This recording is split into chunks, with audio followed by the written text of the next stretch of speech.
नमस्कार मित्रों, मैं MS Bhati MSB coaching classes के यूट्यूब चैनल एमएसबी एकेडमी में आप सभी का हार्दिक स्वागत करता हूं। आज की क्लास में हम स्टैटिक्स पार्ट थर्ड, जैसा कि हमने पार्ट फर्स्ट में नॉर्मल डेफिनेशन थी या फॉर्मूले थे वो सीखे थे। पार्ट सेकंड में कुछ सिलेक्टेड क्वेश्चन लाया था मैं, जो क्वेश्चन कुछ बचे पार्ट थ्री में हम सिलेक्टेड क्वेश्चन को ही करेंगे। उसके बाद यदि और क्वेश्चन बचेंगे हम पार्ट फोर में करेंगे। स्टैटिक्स से संबंधित जो भी रेलवे के एग्जाम में पूछे गए क्वेश्चन है उनको आज हम करेंगे। जो सिलेक्टेड क्वेश्चन जो मैं सिलेक्ट करके लेके आया हूं, जो इंपॉर्टेंट क्वेश्चन है वो आज सॉल्व करेंगे। तो देखो फर्स्ट क्वेश्चन आपके सामने, एक वितरण का माध्य 80 है और मानक विचलन 16 है। विचरण गुणांक का मान ज्ञात कीजिए। आपको विचरण गुणांक का मान ज्ञात करना है। जैसा कि मैंने आपको पार्ट फर्स्ट में कुछ फॉर्मूले लिखाए थे, उसमें विचरण गुणांक ज्ञात करने का फॉर्मूला था। क्या ज्ञात करने का? विचरण गुणांक ज्ञात करने का एक फॉर्मूला था। और विचरण गुणांक ज्ञात करने का फॉर्मूला था विचरण गुणांक इक्वल्स टू मानक विचलन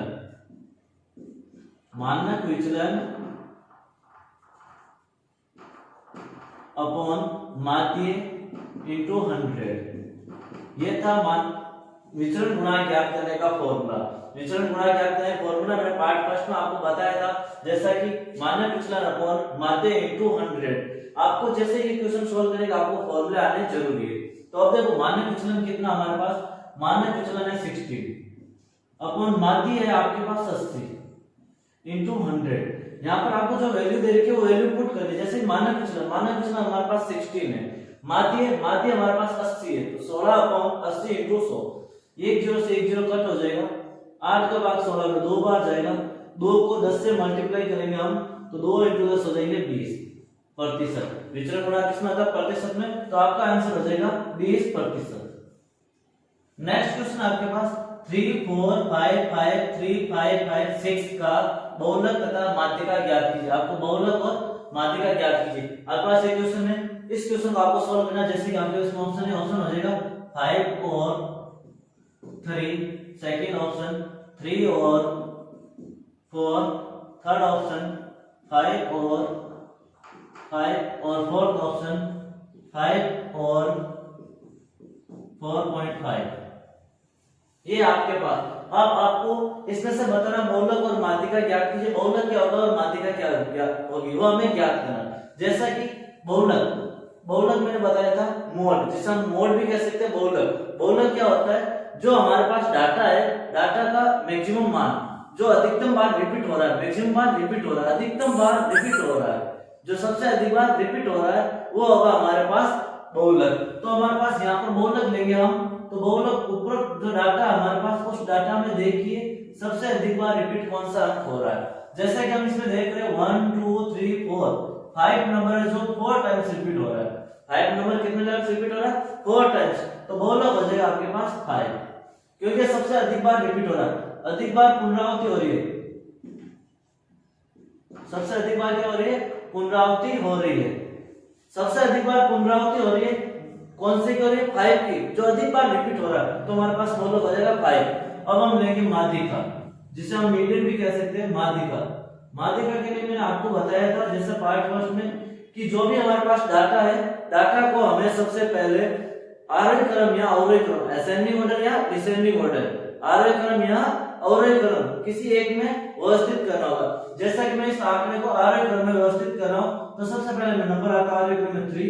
आरोही क्रम होता है छोटे से बड़ा हो, तो मैं सबसे पहले लिख रहा हूं 3 के बाद अगर 2 बार है 3 2 बार, जितने बार है आपको उतने बार ही लिखना। जैसे मैं 3 2 बार है तो मैं 2 बार लिख दिया।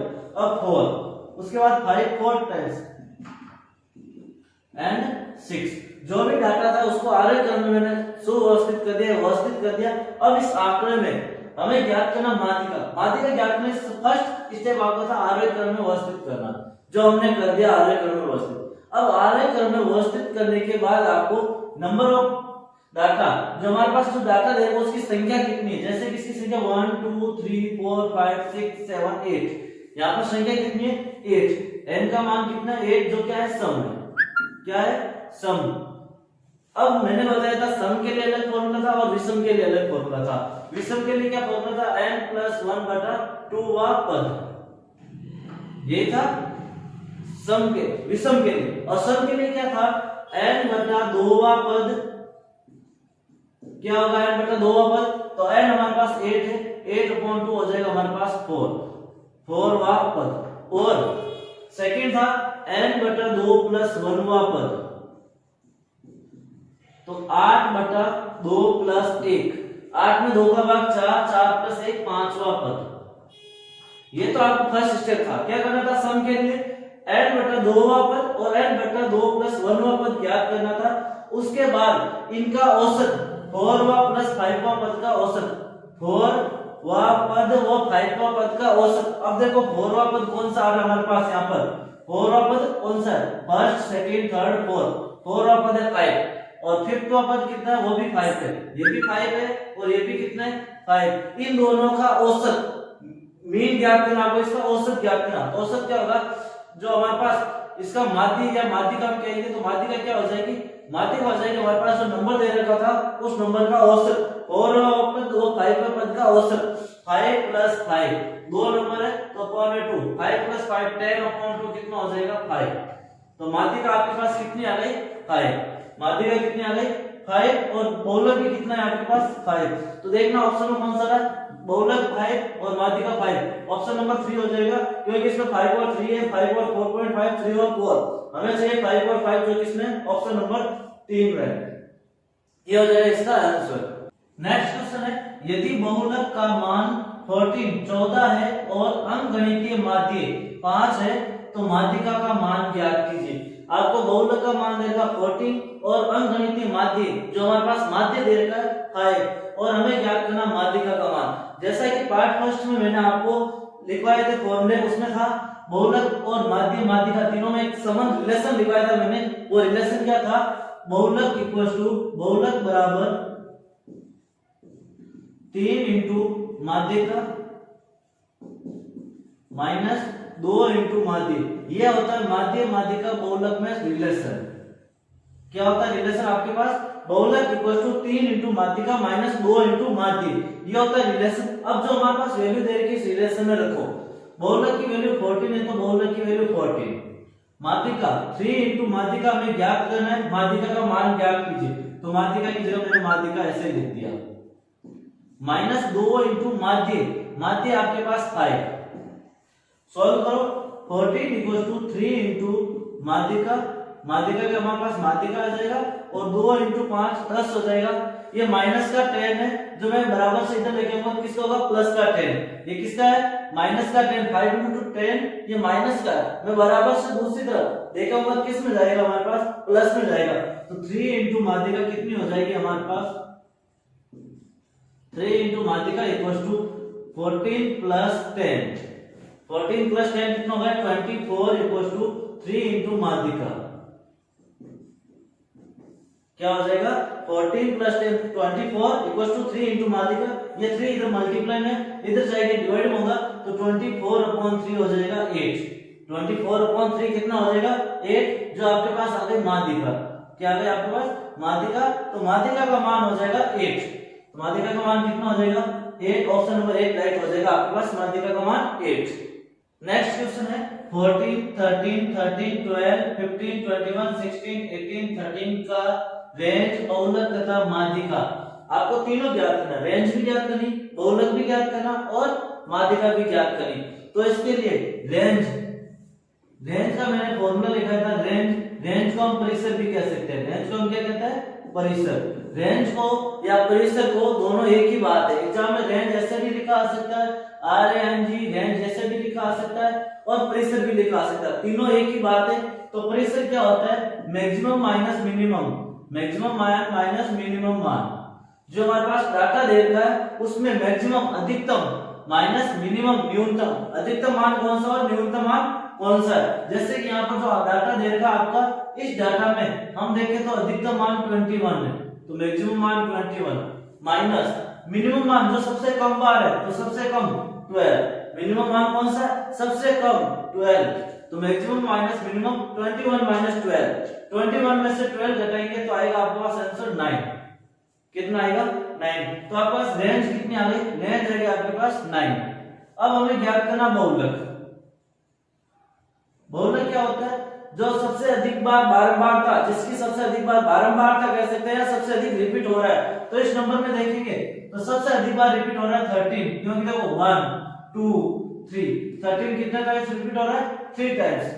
देखो यहाँ पर 1 2 3, जो सबसे अधिक बार बारंबार था, अधिक बारंबारता है, सबसे अधिक बारंबारता भी हम कह सकते हैं, या सबसे अधिक बार पुनरावृत्ति भी कह सकते हैं, रिपीटेशन भी कह सकते हैं। जो सबसे अधिक बार आया हुआ है तो वो कौन सा नंबर है, 13।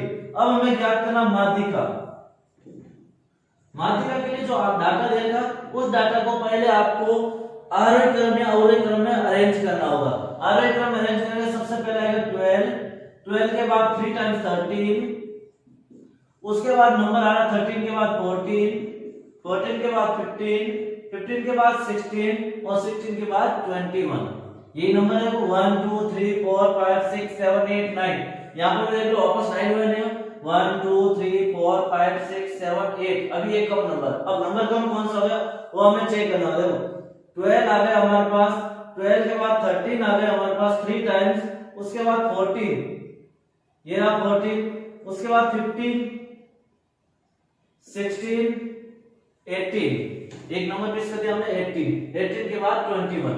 ये हो गए बराबर नंबर। यहाँ और यहाँ डाटा दोनों सेम होने जरूरी, जितने डाटा यहाँ थे उतने डाटा यहाँ होना जरूरी। कोई मिस्टेक हो जाता है वापस नंबर को मैच करना होता है। अब देखिए यहाँ पर माध्यिका, यहाँ पर हमारे पास नंबर 9 है, 1 2 3 4 5 6 7 8 9। तो n की वैल्यू आपके पास 9 है, जो आपके पास क्या है, एक विषम नंबर। कौन सा है, विषम नंबर, हम ओड नंबर भी कह सकते हैं। और ओड के लिए मैंने फॉर्मूला लिखा था माध्यिका ज्ञात करने के लिए। विषम संख्या के लिए माध्यिका क्या थी, विषम संख्या के लिए माध्यिका थी n+1/2 वा पद, n+1/2 वा पद। तो n+1, n हमारे पास है 9, 9+1/2, 9+1 10 होता है, 10/2 कितना हो जाएगा, 5 वा पद। कौन सा पद, 5 वा पद। अब देखना 5 वा पद कौन सा, यहाँ पर 1 2 3 4 5 कितना आ रहा है, 14। तो माध्यिका कितनी हो जाएगी आपके पास, 14। माध्यिका कितनी हो जाएगी, 14। तो देखो परिसर 9, बहुलक 13 और माध्यिका 14, 9 13 और 14 कितना आ रहा है, 9 13 14, 9 13 और 14। ऑप्शन नंबर 1 क्या हो जाएगा, राइट हो जाएगा।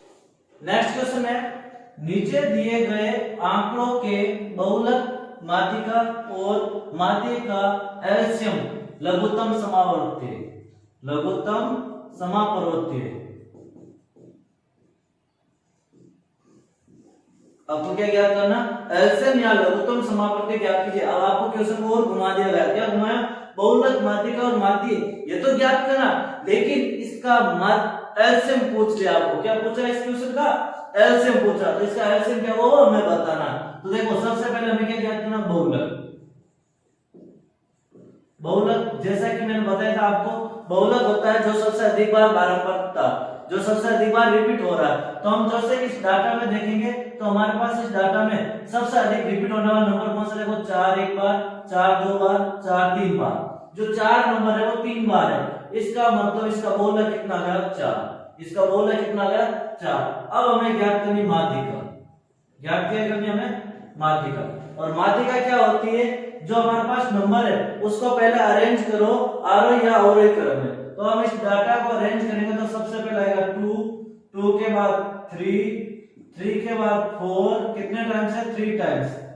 उसके बाद 4 के बाद यहाँ पर देखो 6, 6 के बाद 7, 10 और 12। ये हमारे पास डाटा देखो 1 2 3 4 5 6 7 8 9। यहाँ पर डाटा कितना है, 1 2 3 4 5 6 7 8 9 10। एक डाटा कम हो गया, कौन सा डाटा कम हो, देखो 2 आ गया, 3 आ गया, उसके बाद 4 है, 1 2 3 टाइम्स, ये 4 3 टाइम्स हो गया।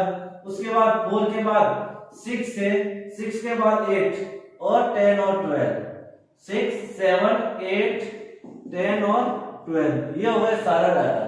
अब इसकी माध्यिका, हमारे पास नंबर कितने विषम, यहाँ पर सम नंबर, सॉरी कितने नंबर, सम नंबर। कैसे पता चला, यहाँ पर टोटल नंबर 10 है, n की वैल्यू कितनी है आपके पास, 10, जो एक सम नंबर है। क्या है, सम संख्या, जो क्या है, सम संख्या है। और आपको इस सम संख्या का जो 10 है, 10 का माध्यिका ज्ञात करनी है। तो माध्यिका क्या होती है सम संख्या के लिए, n/2 वा पद n बटा 2वां पद प्लस n बटा 2 प्लस 1वां पद का औसत। क्या ज्ञात करना आपको? एवरेज। n बटा 2वां पद प्लस n बटा 2 प्लस 1वें पद का औसत, यह होता है सम संख्या के लिए हमारे पास माध्यिका, और विषम संख्या के लिए माध्यिका होती है n प्लस 1 बटा 2वां पद। जैसा कि हम देखेंगे n की वैल्यू 10 है, मैं यहाँ 10 रखूंगा, 10/2वां पद प्लस 10/2 प्लस 1वां पद अपॉन 2, तो क्या हो जाएगा? 10 बटा 2 5 हो जाएगा, तो 5वां पद और 10 बटा 2 5 प्लस 1 6वां पद, कौन सा? 5वां पद प्लस 6वां पद का औसत। और अब यहाँ पर देखिए 5वां पद और 6वां पद कौन सा है? 5वां पद 1 2 3 4 5, 5वां पद 4 है और 6वां पद 6 है। 5वां पद और 6वां 1 2 3 4 5 6, ये दोनों पद का माध्य 4 प्लस 6/2, 4 और 6 10 बटा 2 कितना हो जाएगा? 5। तो आपके पास माध्यिका कितनी आ गई? 5। माध्यिका का मान कितना आ गया आपके पास? 5। अब आपको ज्ञात करना माध्य। माध्य क्या होता है? जो हमारे पास डाटा दे रखे, डाटा का योग, आंकड़ों का योग, आंकड़ों का योग और बटा आंकड़ों की संख्या, ये होता है माध्य का फॉर्मूला। आंकड़ों की संख्या, फॉर्मूला क्या होता है? आंकड़ों का योग बटा आंकड़ों की संख्या। तो हम जो आंकड़े दे रखे उसका योग करेंगे, तो देखो हमारे पास ये आंकड़े दे रखे, इन सब का योग 2 प्लस 3 5, 5 प्लस 4 9, 5 प्लस 4 कितना? 9, 9 प्लस 4 13, 13 प्लस 6 19, 19 प्लस 7 26, 26 और 8 26 और 8 34, 34 और 10 44, 44 और 12 40 56, तो 56/10 ये होगा। इनका योग करेंगे तो कितना होगा? एक बार वापस कर लेते हैं इनका योग, और इनका योग कितना हो जाएगा? एक बार वापस 2 और 3 5, 5 प्लस 4 9, 9 प्लस 4 और 4 8, 9 और 8 17, 17 और 6 23, 23 और 7 30, 30 और 8 30 और 8 हो जाएगा 38, 48 और 60। सॉरी यहाँ पे कितना होगा? एवरेज 60 होगा, क्योंकि हमने एक यहाँ पे डाटा साइज 4 बोल गए होंगे ऐड करना, इन सब का डाटा का योग कितना होगा? 60। तो 60 में डिवाइड करेंगे, 0 से 0 कैंसिल, माध्य आया आपके पास 6। माध्य कितना आ गया आपके पास? 6। अब आपको जो माध्य, बहुलक और माध्यिका, बहुलक कितना है? 4, माध्यिका कितनी है? 5 और माध्य कितना? 6, इसका एलसीएम 4 प्लस 5 6, 4 5 और 6 का एलसीएम, एलसीएम भी ज्ञात करेंगे। 4 हमारे पास बहुलक है, 5 हमारे पास माध्यिका है और 6 क्या है? माध्य।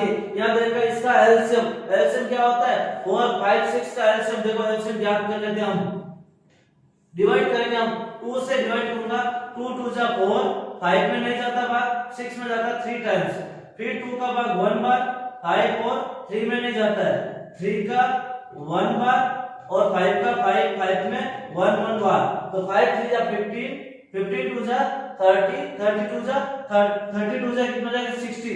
तो आपके पास इसका एलसीएम कितना आ जाएगा? 60। एलसीएम कितना आ जाएगा?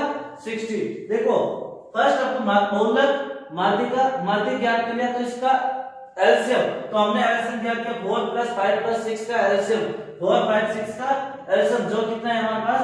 60। नेक्स्ट क्वेश्चन है आंकड़े 3 10 10 4 7 10 5 का माध्य विचलन ज्ञात कीजिए। देखो यहाँ पर आपको ज्ञात करना माध्य विचलन। माध्य विचलन और मानक विचलन दो होते हैं। माध्य विचलन अलग होता है और मानक विचलन अलग होता है। मानक विचलन क्या होता है?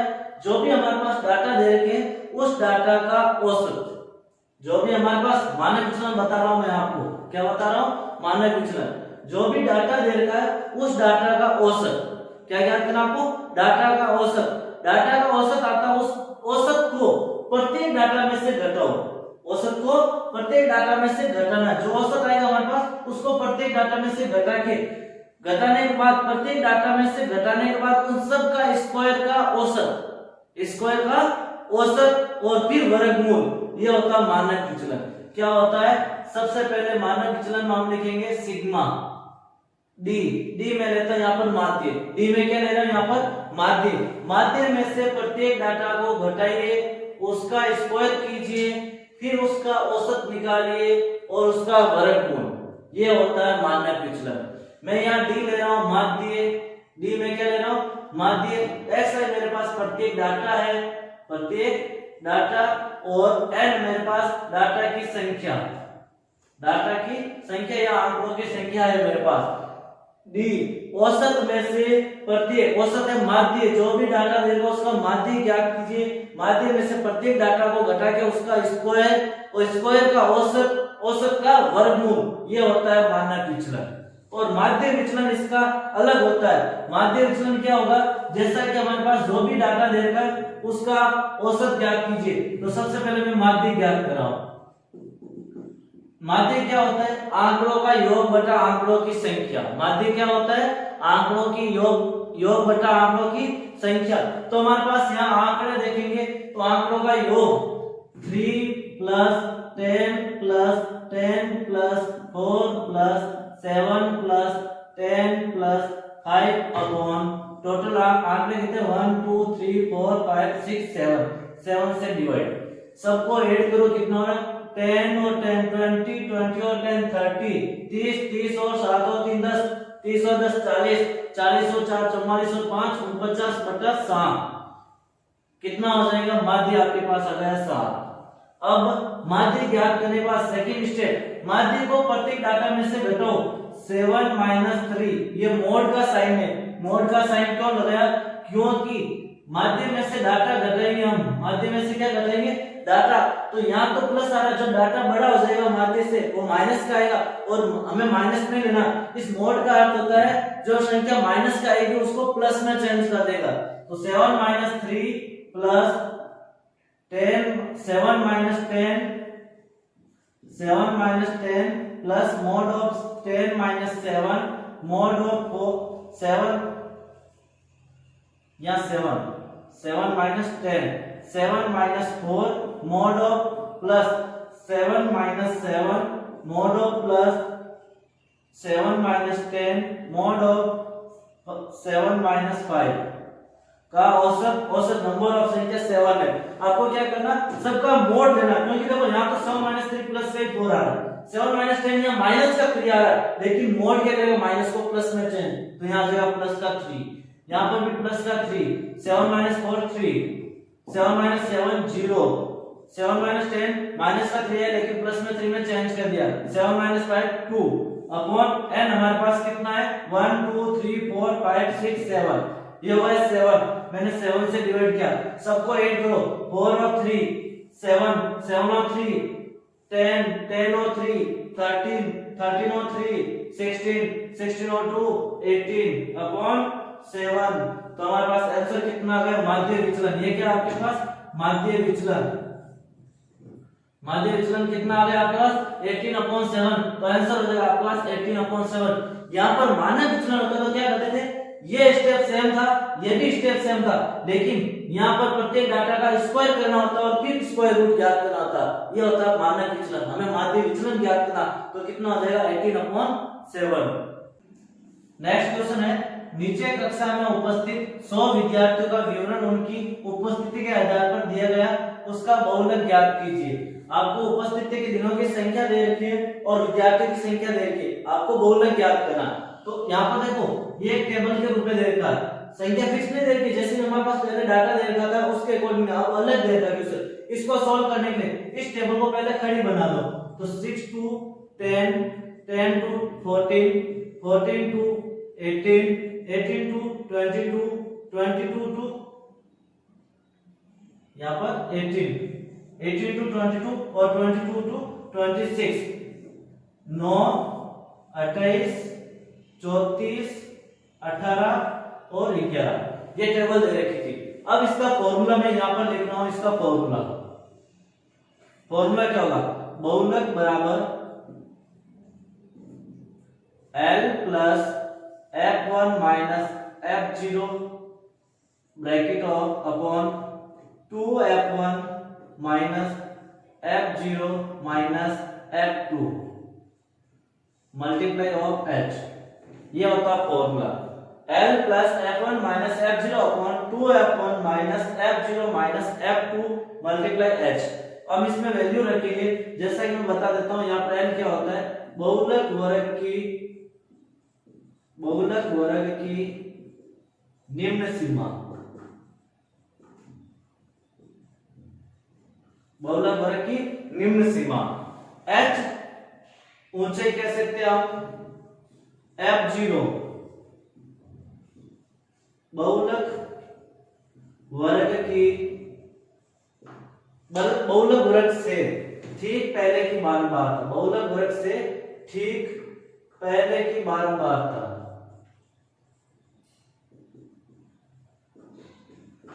F1 बहुलक वर्ग की बारंबारता, बहुलक वर्ग की बारंबारता, और F2 बहुलक वर्ग के ठीक बाद की बारंबारता। देखो L बहुलक वर्ग की निम्न सीमा, H ऊंचाई, F0 बहुलक वर्ग से ठीक पहले की बारंबारता, F1 बहुलक वर्ग की बारंबारता, F2 बहुलक वर्ग के ठीक की बाद की बारंबारता। अब देखो मैं इसको यहाँ पर इसी में समझा देता हूँ। L फर्स्ट तो हमें देखना बहुलक वर्ग कौन सा है। बहुलक वर्ग कौन सा होगा, जो सबसे अधिक बार संख्या रिपीट हो रही है, जो सबसे अधिकतम संख्या, तो सबसे अधिकतम संख्या हमारे पास 34 है, तो ये हो जाएगा आपके पास बहुलक वर्ग। ये क्या हो गया, बहुलक वर्ग। क्या होगा ये, बहुलक वर्ग। L क्या होगी, बहुलक वर्ग की निम्न सीमा, बहुलक वर्ग की निम्न सीमा। यहाँ पर निम्न सीमा कितनी है, 14, ये होगा L की वैल्यू 14। ऊंचाई H क्या होगा, ऊंचाई मैक्सिमम माइनस मिनिमम नंबर की, जब हमारे पास बहुलक वर्ग देकर उसके अंतर 6 माइनस 10 या 10 माइनस 14 सबका अंतर कितना है, 4 ही आएगा। 4 जरूरी नहीं 4, लेकिन अंतर सेम आएगा। यहाँ पर अंतर कितना है, 18 माइनस 4 और 18 माइनस 4 आ रहा है 4। सब में अंतर सेम आ रहा है, तो हम ऊंचाई कुछ भी ले सकते हैं, सब में अंतर सेम आ रहा है, ऊंचाई कितनी हो जाएगी 4, प्रत्येक में अंतर सेम आ रहा है। अब F1 F2 और F0 ये हो जाएगा F0 F1 और F2। जैसा कि मैंने आपको बताया था, बहुलक वर्ग से ठीक पहले की बारंबारता F0, बहुलक वर्ग की बारंबारता F1 और बहुलक वर्ग के ठीक की बारंबारता F2। F0 की वैल्यू 28, F1 की वैल्यू 34 और F2 की वैल्यू आपके पास कितनी दे रखी है, 80। ये देखो इसमें, तो हमारे पास बहुलक की वैल्यू आ जाएगी, कितना आ रहा है बहुलक बराबर L 14 plus bracket of F1 कितना है, 34 minus 28, 34 minus 28 upon 2F1, 2 into 34 minus F1 कितना है, F0 आपके पास है 28 माइनस और 80 और मल्टीप्लाई और मैं यहाँ पर लिख दूंगा H और ये F0, या इसको इधर लिख देते थोड़ा सा, क्या हो जाएगा यहाँ पर बहुलक कितना, L हमारे पास 14 प्लस F1 हमारे पास 34 minus F0 28 upon F1 2 into 34 minus F0 और F0 की वैल्यू 28 और F2 की वैल्यू 18 और मल्टीप्लाई ऑफ H हमारे पास है 4। जो भी वैल्यू दे रखी है हम इसमें पुट करते हैं, F1 F0 F2 F0 और F2 ये वैल्यू आपको पुट करनी, तो ये वैल्यू हमने पुट कर दी, रख दी, तो कितना है देखो 14 प्लस 34 माइनस 28, 34 माइनस 28 कितना है, 34 में से 28 घटाओगे तो कितना आएगा 6 अपॉन 34 और 2, इनको सॉल्व करेंगे हम, 34 मल्टीप्लाई 2 माइनस 28 माइनस 18, जब इसको हम सॉल्व करेंगे तो हमारे पास वैल्यू आ जाएगी, जैसा कि इसको सॉल्व करेंगे आएगा 68 माइनस 28 माइनस 18 मल्टीप्लाई 4। तो मैं इसको सॉल्व कर रहा हूं, 14 प्लस 6 इंटू 4 24 अपॉन 68 में से 28 घटाओगे तो 40 और 40 में से 18 घटाओगे तो 22 कितना आएगा 22। अब मैं 22 को 24 से डिवाइड करूंगा कितना आएगा 14 प्लस 1.09। 22 को 14 से डिवाइड करेंगे 24 से 1.09 और इसको 8 करूंगा तो कितना आ जाएगा 15.09। तो इसका बोल कितना आ जाएगा 15.09। बोल कितना आ जाएगा 15.09।